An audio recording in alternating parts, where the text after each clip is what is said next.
Guys, welcome back to the video. അപ്പം നമ്മളിത് കരിസ്മയുടെ ഏകദേശം വർക്കൊക്കെ കഴിഞ്ഞ് വരുമായിരുന്നു. ഇത് നമ്മൾ എടുത്തിട്ട് ഓരോ വട്ടമായിട്ട് അപ്ഡേറ്റ് ചെയ്തുകൊണ്ടിരിക്കുന്ന വണ്ടിയാണ്. അപ്പം അതാണ് വീഡിയോസും കാര്യങ്ങളൊക്കെ ഡിലേ ആവുന്നത്. പിന്നെ നമുക്ക് ഇതുവരെയും വീഡിയോ എടുക്കാനായിട്ടൊരു ഡിവൈസ് ഇല്ലായിരുന്നു. നമ്മൾ ഫോണിനകത്താണ് നമ്മുടെ പല വീഡിയോ എടുത്തോണ്ടിരുന്നത്. 1 മിനിറ്റ്. ഈ പാലം കണ്ടോ, പണി കഴിഞ്ഞപ്പം നല്ല രസമുണ്ടല്ലേ? ഇതിനെ കുറച്ച് പെയിൻ്റൊക്കെ അടിച്ച് കഴിഞ്ഞാൽ നല്ല വൃത്തിയാവും ഇത് കേട്ടോ. നല്ല രസമാണ് കാണാൻ. അപ്പോൾ പറഞ്ഞുകൊണ്ടിരിക്കുന്നത് വന്ന കാര്യത്തിലേക്ക് പോവാം.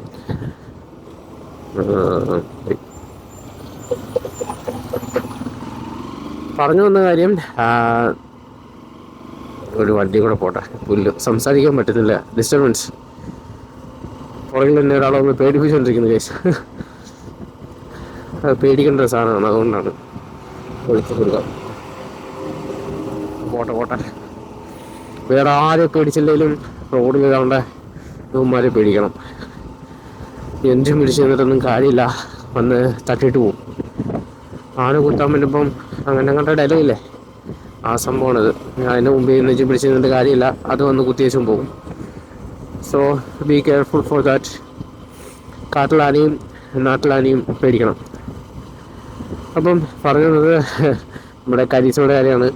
കരിസ്മ ചെയിൻ സ്പോക്കറിൻ്റെ വർക്കും കാര്യങ്ങളെല്ലാം കഴിഞ്ഞ് എല്ലാം സെറ്റാക്കാനായിട്ട് നമ്മൾ വർക്ക്ഷോപ്പിൽ കൊടുത്തായിരുന്നു. അൺഫോർച്ചുനേറ്റ്ലി എനിക്ക് വർക്ക്ഷോപ്പിൽ നിൽക്കേണ്ട ഒരു സാഹചര്യം അല്ലായിരുന്നു. അതുകൊണ്ട് മാത്രമാണ് നമ്മൾ കരിസ്മ എടുത്തിട്ട് വർക്ക്ഷോപ്പിൽ വണ്ടി കൊടുത്തിട്ട് പോയി. അതിനനുസരിച്ചുള്ള പണിയും നമുക്ക് കിട്ടി. എല്ലാ വർക്ക്ഷോപ്പുകളും അങ്ങനെയാണെന്നല്ല കേട്ടോ. ഈ പറഞ്ഞ വർക്ക്ഷോപ്പിലും വർക്ക് എല്ലാവരുടെ നല്ലതായിരുന്നു. പക്ഷേ നമ്മുടെ ഫ്രണ്ടിലത്തെ വിൻഷീൽഡ് താഴെ വീണ് പൊട്ടി. വണ്ടി വീണ് പൊട്ടിയാണ്. പക്ഷേ പൊട്ടിയിട്ടും കുഴപ്പമില്ല, നമ്മളൊരു മാർക്കോളം നമ്മൾ വർക്ക് ചെയ്യാനൊക്കെ തയ്യാറാണ്. കാരണം നമ്മളും ഈ ഫീൽഡിലൊക്കെ വർക്ക് ചെയ്യുന്ന ആൾക്കാരായതുകൊണ്ട് നമുക്കറിയാം വണ്ടികൾ എന്തെങ്കിലും ഹാൻഡിൽ ചെയ്യുമ്പോൾ മിസ്ഹാൻഡിൽ ചെയ്യുമ്പോഴത്തേന് താഴെ വീഡിയോ എന്തെങ്കിലും സ്ക്രാച്ചസ് ഒക്കെ വരാനായിട്ട് ചാൻസ് ഉണ്ട്. പക്ഷെ അത് കസ്റ്റമറുടെ അടുത്ത് ഒന്നെങ്കിലും ഡയറക്റ്റ് പറഞ്ഞ് മനസ്സിലാക്കുക. വീണതിപ്പം നമുക്കൊന്നും ചെയ്യാനായിട്ട് പറ്റത്തില്ല.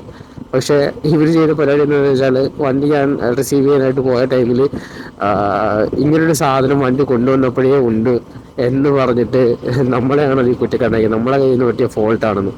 നിങ്ങളുടെ വണ്ടിയുടെ വീഡിയോസും ഫോട്ടോസൊക്കെ എടുക്കുന്ന ടൈമിലും അല്ലാന്നുണ്ടെങ്കിൽ നമ്മൾ വണ്ടി അത്രയും ബിൽഡ് ചെയ്തുകൊണ്ട് എടുക്കുന്ന വണ്ടിയാണ്. അപ്പോൾ അതിനകത്ത് എന്തൊക്കെ ഫോൾട്ടാണെന്ന് നമുക്കറിയാൻ പറ്റും. ഇത്രയും നല്ലൊരു ക്രാക്ക് അതിനകത്ത് പറ്റിയിട്ട് നമ്മൾ കണ്ടില്ല എന്ന് പറഞ്ഞില്ല തന്നെയില്ല. അതിനകത്ത് സെല്ലോ ടേപ്പും എല്ലാം കൂടെ ഒട്ടിച്ച് വെച്ചേക്കുന്നു. നമ്മൾ ഒട്ടിക്കാത്തൊരു സാധനം ഒട്ടിച്ചു എന്ന് പറഞ്ഞു കഴിഞ്ഞാൽ എങ്ങനെ വിശ്വസിക്കുക? പക്ഷേ സംഭവം അവിടെ തന്നെ അവിടുത്തെ ചോദിച്ചു, ഇത് പണിഞ്ഞ മെക്കാനിക്കലിനെ കാണിച്ചപ്പോൾ മെക്കാനിക്ക് പറഞ്ഞു ആളുടെ കയ്യിൽ നിന്ന് പറ്റിയതാണ്, അവരുടെ ഫോൾട്ടാണെന്ന് പറഞ്ഞു. പക്ഷേ മുതലാളിയാണ് പറഞ്ഞത് നമ്മുടെ ഫോൾട്ടാണ്, നിങ്ങൾ കൊണ്ടുവന്നപ്പോൾ ഉള്ളതാണ്. അങ്ങനെ ആളുടെ ഫോൾട്ടാണ് സംഭവിച്ചു കഴിഞ്ഞപ്പോഴത്തേക്കും പിന്നെ നമുക്ക് അതിൻ്റെ പൈസ അവർ റീഫണ്ട് ചെയ്ത് തന്നു കേട്ടോ. ആ പൈസയ്ക്ക് അത് മാറ്റിത്തരാനായിരുന്നു ആദ്യം പറഞ്ഞത്. പക്ഷേ സാധനം ഓട്ടോ സ്റ്റോക്ക് ആയതുകൊണ്ട് ആ വിൻഷീൽഡ് ഇതിൻ്റെ പേയ്മെൻറ്റ് മാത്രം അതിൻ്റെ ഓണർ നമുക്ക് തിരിച്ചു തന്നു. ഏകദേശം 500 രൂപയ്ക്ക് കണ്ടേ ആകത്തുള്ളത്. 450 400 രൂപ നമ്മൾ അവിടെ നിന്ന് മേടിച്ചോളൂ. ആരെയും കുറ്റം പറയാൻ പറ്റില്ല. എന്നെ ചെയ്യാനാ, ഒന്നും കുഴപ്പമില്ല. അങ്ങനെ അതിൻ്റെ സാധനം ഓർഡർ ചെയ്തിട്ടുണ്ട്. അതുകൊണ്ടാണ് ഇപ്പോൾ ഇത് കാണുന്ന രീതിയിൽ ഇരിക്കുന്ന അവിടെ മൊത്തത്തിൽ വൃത്തികേടായിരിക്കുന്നത് കേട്ടോ. എന്തൊക്കെയോ ചെയ്തൊക്കെ അഡ്ജസ്റ്റ്മെൻറ്റ് ചെയ്ത് വെച്ചേക്കാണ്. കാരണം അത്രയും ടൈമിൽ നമുക്ക് എന്തായാലും വണ്ടി എടുക്കാണ്ടിരിക്കാനായിട്ട് പറ്റത്തില്ല. അതുകൊണ്ട് മാത്രം നമ്മൾ അഡ്ജസ്റ്റ് വെച്ചേക്കണം. അത് കഴിഞ്ഞ് അതിൻ്റെ ഇടയ്ക്കാണ് നമുക്ക് ഒരു റൈഡും കാര്യങ്ങളൊക്കെ പോകാം, അല്ലാന്നുണ്ടെങ്കിൽ ഇറങ്ങാം എന്നുള്ള മൈൻഡ് വന്നത്. അതിൻ്റെ ഇടയിൽ കൂടെ കുറേ കാര്യങ്ങൾ സംഭവിച്ചു ഗൈസ്. നമുക്ക് ഇതുവരെയും ഒരു വീഡിയോ എടുക്കാനായിട്ടുള്ള സെറ്റപ്പ് ഉണ്ടായിരുന്നില്ല. മീൻസ് നമ്മൾ ഇത്രയും നാളും നമ്മുടെ യൂട്യൂബിലും നമ്മുടെ ഇൻസ്റ്റയിലൊക്കെ കാണുന്ന നിങ്ങളുടെ റീൽസും ട്രാവൽ വീഡിയോസും വണ്ടിയുടെ വീഡിയോസും എല്ലാം എടുത്തുകൊണ്ടിരുന്നത് നമ്മുടെ ഫേമസ് 20 ലൈനുള്ള OnePlus തന്നെ ആയിരുന്നു. അപ്പം എഡിറ്റിങ്ങും കാര്യങ്ങളും എല്ലാം അതിൽ തന്നെ ആയിരുന്നു. അങ്ങനെ OnePlusൻ്റെ ലൈനൊക്കെ മാറി കേട്ടോ. അപ്പോൾ OnePlusൻ്റെ ലൈനൊക്കെ അവർ തന്നെ റീപ്ലേസ് ചെയ്ത് തന്നു. OnePlusൻ്റെ കൊച്ചി സ്റ്റോറിൽ നമ്മൾ പോയിട്ട് അവരുടെ അടുത്ത് കാര്യം പറഞ്ഞപ്പോൾ അവരപ്പോൾ തന്നെ ഏകദേശം എനിക്ക് 1.5 മണിക്കൂർ അവിടെ വെയിറ്റ് ചെയ്യേണ്ടി വന്നു. അതല്ലാണ്ട് വേറൊരു ഡിലേയും എനിക്കതിനകത്ത് വന്നിട്ടില്ല. 1.5 മണിക്കൂർ കൊണ്ട് തന്നെ അവർ പരിപാടികളെല്ലാം തീർത്ത് ഫോൺ പുതുതായിട്ട് നമ്മുടെ കയ്യിൽ തന്നു. ഇപ്പം ലൈനോ കാര്യങ്ങളൊന്നുമില്ല. ഞാൻ നിങ്ങളെ ജസ്റ്റ് ഒന്ന് കാണിച്ചു തരാം. വണ്ടി ഓടിക്കുന്നതിൻ്റെ ഇടയ്ക്ക് ഫോൺ എടുക്കാൻ പാടില്ല. എന്നിരുന്നാലും ഇതാണിപ്പം ഫോണിൻ്റെ അവസ്ഥ. So clear. അപ്പം OnePlus യൂസ് ചെയ്യുന്ന ആരെങ്കിലും 8 Pro തൊട്ടുള്ള ഡിവൈസുകൾ ഉണ്ടെന്നുണ്ടെങ്കിൽ, ഇൻ കേസ് നിങ്ങൾക്ക് ലൈൻസോ കാര്യങ്ങളോ ഫോണിൽ വന്നിട്ടുണ്ടെങ്കിൽ നിങ്ങൾക്ക് ഡയറക്റ്റ് OnePlusൻ്റെ സ്റ്റോറുമായിട്ട് കോൺടാക്ട് ചെയ്ത് കൊണ്ട് കാണിക്കാം കേട്ടോ. ഡാമേജസ് ഒന്നും ഇല്ല എന്നുണ്ടെങ്കിൽ അവരത് റീപ്ലേസ് ചെയ്ത് തരും, ഫിസിക്കലി ഡാമേജ് ഇല്ല എന്നുണ്ടെങ്കിൽ. അപ്പോൾ ആ ഒരു കാര്യം നിങ്ങൾ ശ്രദ്ധിക്കുക. വീണ്ടും നമുക്ക് തിരിച്ച് കരിസ്മയിലേക്ക് തന്നെ വരാം. അങ്ങനെ കരിസ്മയുടെ ആ ഒരു സംഭവം ഒട്ടിച്ച് കഴിഞ്ഞിട്ട് പിന്നീട് അവർ ചെയിൻ സ്മോക്കിൻ്റെ വർക്കൊക്കെ നല്ല അടിയായിട്ടെ. ചെയിൻ സ്മോക്കിൻ്റെ അടിപൊളിയായിട്ട് അവർ മാറ്റി തന്നിട്ടുണ്ട്. പിന്നെ കാർബറേറ്ററിനകത്ത് അത് കാർബറേറ്റർ ഒന്ന് ക്ലീൻ ചെയ്ത് ട്യൂൺ ചെയ്യാൻ ഞാൻ പറഞ്ഞില്ല, ഒന്ന് ജസ്റ്റ് ഒന്ന് ക്ലീൻ ചെയ്ത് ടാങ്കും ഒന്ന് ക്ലീൻ ചെയ്തിട്ടുണ്ട്. ടാങ്കും ക്ലീൻ ചെയ്തിട്ടുണ്ട്. പിന്നീട് ചെയിൻ പാഡ് മാറ്റി, അങ്ങനെയുള്ള കാര്യങ്ങളെല്ലാം അവർ സെറ്റ് ചെയ്തു. പിന്നെ നമ്മൾ ഈ സാധനം ഈ കിടാപ്പൊക്കെ ഈ മൊത്തപ്പ് സാധനമൊക്കെ നമ്മൾ ഇപ്പോൾ വെച്ചാണ് കേട്ടോ. കാരണം എന്താ വെച്ചാൽ നമ്മളൊരു ധനുഷ്കോടി ഒരു റൈഡ് പോകാൻ ഇങ്ങനെ പ്ലാൻ ഉണ്ടായിരുന്നു. ഈ സാധനമൊക്കെ നമ്മളിപ്പോൾ വെച്ചാണ് കേട്ടോ, മൊബൈൽ ഹോൾഡറൊക്കെ.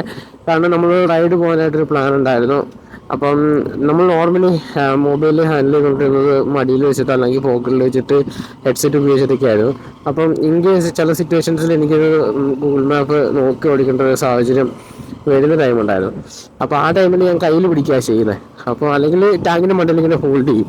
പക്ഷേ അത് ഭയങ്കര ഡിഫിക്കൽട്ടായിട്ടുള്ള പരിപാടിയാണ്. അതുകൊണ്ട് ഈ ഒരു സാധനം വെച്ചു. കാരണം ഇൻ കേസ് നമുക്കൊരു അത്യാവശ്യം വന്നു കഴിഞ്ഞാൽ വേണമല്ലോ. യൂസ് ഒന്നും ഉണ്ടാവും തോന്നുന്നില്ല, എന്നാലൊന്ന് വെച്ചിട്ടുണ്ട്. കാരണം കൂടുതലും ഗൂഗിൾ മാപ്പ് യൂസ് ചെയ്യുന്നത് ഫോണിൽ കണക്ട് ചെയ്ത് ഹെഡ്സെറ്റ് വെച്ച് കേട്ട് അങ്ങനെ കണ്ടല്ല കേട്ടാണ് നമ്മൾ ഗൂഗിൾ മാപ്പ് യൂസ് ചെയ്യുന്നത്. ലെഫ്റ്റും റൈറ്റും പറയുന്നത് ചേച്ചി പറയുന്നത് അതേപോലെ അന്ധമായിട്ട് വിശ്വസിച്ച് പോകുന്നൊരു ടീമാണ് നമ്മൾ. നമുക്കറിയാത്ത ചില ലൊക്കേഷൻസിലോട്ട് നമ്മൾ എത്തുമ്പോൾ ജസ്റ്റ് ഒന്ന് മാപ്പിട്ട് കയറി പോവുകയായിരിക്കും പതിവ്. അല്ലാന്നുണ്ടെങ്കിൽ പിന്നെ ഉള്ള വഴി ചോദിച്ചും പറഞ്ഞാണ്.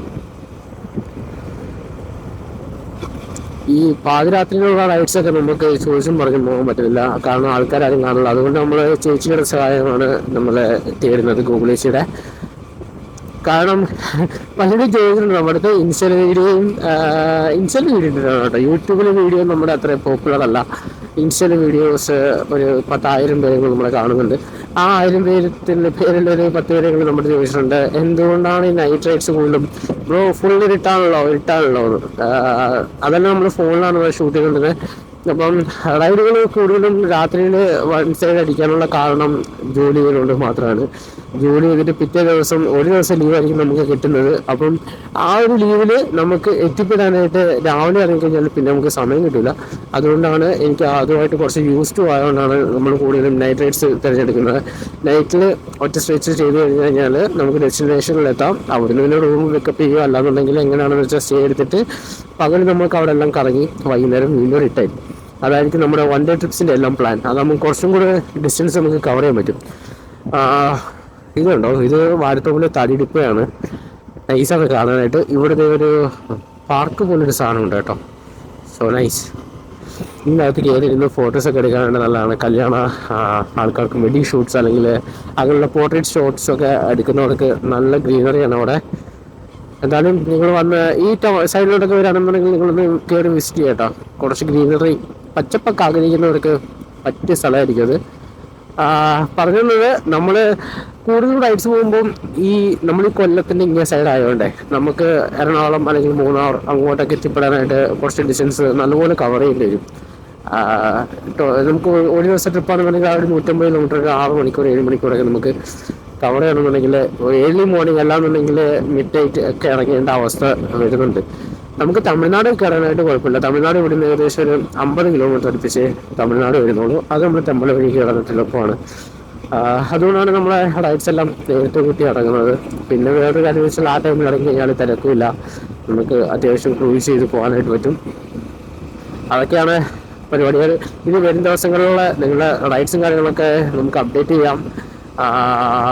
കുറച്ച് ലോങ് റൈഡ്സൊക്കെ നമുക്ക് പിടിക്കാനായിട്ട് നോക്കാം. നമ്മുടെ കയ്യിൽ ഡിവൈസും കാര്യങ്ങളൊക്കെ വന്നു പോകെ നിങ്ങളെ അപ്ഡേറ്റ് ചെയ്യിക്കാം.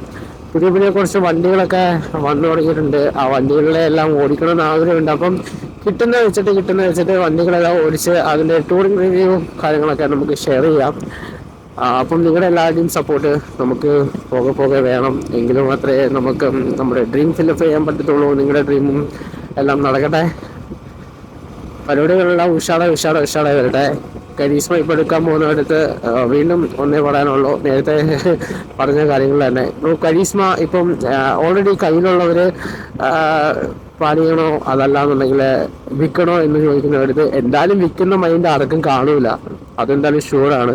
പക്ഷേ എന്നാലും അതിൽ ചിലവർ കരീസ്മ ഇനി റേഞ്ച് മുടക്ക് കിട്ടി കഴിഞ്ഞാൽ പണിക്ക് കൂടെ കൊണ്ട് നടക്കണമെന്ന് ആലോചിച്ച് നമുക്ക് മെസ്സേജ് അയക്കുന്നവരുണ്ട്. അപ്പോൾ അവരുടെ അടുത്ത് ഒന്നേ പറയാനുള്ളൂ, നിങ്ങൾക്ക് ഈ ഒരു വണ്ടിയോട് അത്രയൊരു ക്രേസ് ഉണ്ട്, അല്ലാന്നുണ്ടെങ്കിൽ ഈ ഒരു വണ്ടി തരുന്നൊരു കംഫർട്ട് നിങ്ങൾക്ക് വേറൊരു വണ്ടിയൊന്നും കിട്ടുന്നില്ല. നിങ്ങളൊരു എവിടെ ഒരു ഡൈവേർട്ട് ഫാനാണ് ഇതിൻ്റെ എന്നുണ്ടെങ്കിൽ നിങ്ങൾ ഒരിക്കലും കൊടുക്കാണ്ടിരിക്കുന്നതാണ് നല്ലത്. കാരണം കൊടുത്തു കഴിഞ്ഞാൽ ഇനി ഇതേപോലെ ഒരു മുതൽ കിട്ടിയെന്ന് വരില്ല. എത്ര കാലം ഇനി ഇവനെ നമുക്ക് റോഡിലിറക്കാൻ പറ്റുമെന്ന് നമുക്കറിയില്ല. സോ ഇപ്പോഴത്തെ റൂൾസ് എല്ലാം മാറിക്കൊണ്ടിരിക്കുകയാണ്, നമുക്ക് ഒന്നും പ്രെഡിക്റ്റ് ചെയ്യാൻ പോലും പറ്റില്ല എന്തൊക്കെയാണ് സംഭവം. അപ്പം പറ്റുന്ന കാലത്തോളം ഇവനെ ഓടിക്കാൻ പറ്റുമെങ്കിൽ ഓടിക്കുക, അത് കഴിഞ്ഞിട്ട് അപ്ഡേറ്റ് ചെയ്യുക. ഇതെന്തായാലും കൊടുത്താലും നിങ്ങൾക്ക് വലിയ ലാഭമൊന്നും കിട്ടുമെന്ന് എനിക്ക് തോന്നുന്നില്ല. കാരണം ഓൾറെഡി സെക്കൻഡ് സെയിൽ മാർക്കറ്റുകളിലെ പ്രൈസ് കയറി ഇറങ്ങിയിരിക്കും. അപ്പം കീപ്പ് ചെയ്യാൻ പറ്റുന്നവരെല്ലാം കീപ്പ് ചെയ്യുക, പാർട്സ് അവൈലബിലിറ്റി ഉള്ളതെല്ലാം വാങ്ങി റീപ്ലേസ് ചെയ്യുക. അങ്ങനെയൊക്കെ ചെയ്ത് കഴിഞ്ഞാൽ നമുക്കിങ്ങനെ കുറച്ച് കാലം കൂടെ ഉപയോഗിക്കാൻ പറ്റുന്നിടത്തോളം ഉപയോഗിക്കുക. നിങ്ങൾക്ക് ഓടിക്കാൻ പറ്റുന്നതിൻ്റെ അത്രയും വണ്ടി ഓടിക്കാൻ പറ്റുന്നെങ്കിൽ ഓടിക്കുക, ഈ സമയമൊന്നും തിരിച്ചു കിട്ടത്തില്ല. സോ അതൊക്കെയാണ് വണ്ടിയെക്കുറിച്ചുള്ള വിശേഷങ്ങൾ. പിന്നെ വണ്ടിയുടെ ഈ ഒരു ഔട്ട്ലുക്ക് കാണാനായിട്ട് പലർക്കും താല്പര്യമുണ്ട്.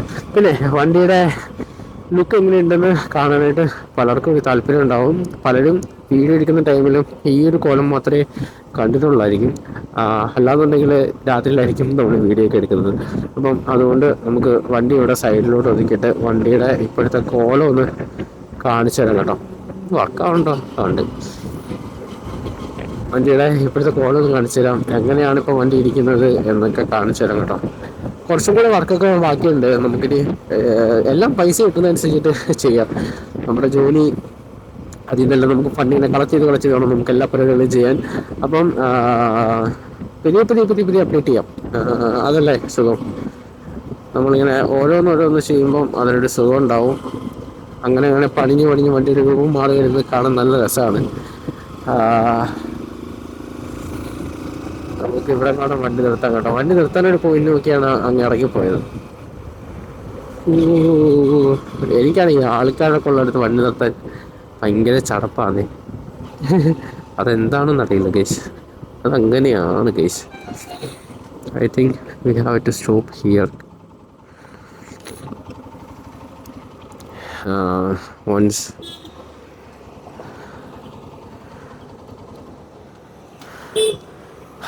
വണ്ടിയുടെ ഇപ്പോഴത്തെ ഒരു ലുക്ക് കാണിച്ചു തരാം ഗൈസ്. മൊത്തം ചെളി അഴുക്കാണ് കേട്ടോ. അപ്പം ഇതാണ് വണ്ടിയുടെ ഇപ്പോഴത്തെ അവസ്ഥ. ഫ്രണ്ട് വിൻഷീൽഡ് പൊട്ടിയെന്ന് പറഞ്ഞല്ലേ, ഇത് കണ്ട ഇത്രയും പൊട്ടിപ്പോയി. എന്നിട്ട് ഇവിടെ എല്ലാം ഒട്ടിച്ച് വെച്ചേക്കായിരുന്നു അകത്ത്. പക്ഷേ നമ്മൾ ഏകദേശമൊക്കെ സെറ്റാക്കിയിട്ടുണ്ട്. ഇനി അകത്തെ വിൻഷീൽഡ് സ്റ്റോക്ക് തന്നെ മാറ്റണം, വണ്ടി വാഷ് ചെയ്യണം. ഇന്നലത്തെ മഴയിലത്തെ പരിപാടിയാണ് ഇതെല്ലാം.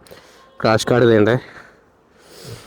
ക്രാഷ് കാർഡിൻ്റെ ബാക്കിൽ നിന്നുള്ള ലുക്ക് ഇതാണ്, കാണാൻ പറ്റുന്നുണ്ടോ? ഓക്കെ, ഇതാണ് നമ്മുടെ വണ്ടിയുടെ ടോട്ടൽ ഓവറോൾ ലുക്ക്. റിയറിലെ സസ്പെൻഷൻ ഇതാണ് കേട്ടോ, കരീസ്മ ഇസ്റ്റർമാറിൻ്റെ ഹാൻഡിൽ ബാർ. ഇനിയും കുറച്ച് വർക്കുകളും കാര്യങ്ങളൊക്കെ വരുന്നുണ്ട്. ഇതിൻ്റെ പെയിൻ ക്വാളിറ്റിയൊക്കെ ഭയങ്കര ചീപ്പായി തുടങ്ങി ഗൈസ്, അതെല്ലാം നമ്മൾ മാറ്റണം ഗൈസ്. അപ്പം ഇത്രയാണ് നമ്മുടെ വണ്ടിയുടെ ഇന്നത്തെ ചെറിയൊരു ടോക്ക്. അപ്പം ഇനിയും കരീസ്മയുടെ വിശേഷങ്ങളും നമ്മുടെ റൈഡ്സുമായിട്ട് നമ്മൾ കാണും. അപ്പം അതുവരേക്കും നിങ്ങളുടെ ഈ ഫ്രണ്ട്സിനൊക്കെ ഈ ചാനലൊന്ന് ഷെയർ ചെയ്ത് കൊടുക്കുക. യാത്ര ചെയ്യാൻ താല്പര്യമുള്ള ആൾക്കാരെല്ലാം നമ്മുടെ കൂടെ കൂടുക, സപ്പോർട്ട് ചെയ്യുക. ഇതുവരെ സപ്പോർട്ട് ചെയ്ത എല്ലാവർക്കും ഭയങ്കര താങ്ക്സ് ഉണ്ട്. അപ്പം ഇനിയും നിങ്ങളുടെ സപ്പോർട്ട് പ്രതീക്ഷിക്കുന്നു. അപ്പം ഈ ഒരു ചെറിയൊരു വീഡിയോയിൽ നിന്നും നമുക്ക് തൽക്കാലം ബൈ പറയാം. Bye from this video. It's me your Resso25 standing out from this video with നമ്മുടെ കരീസ്മ.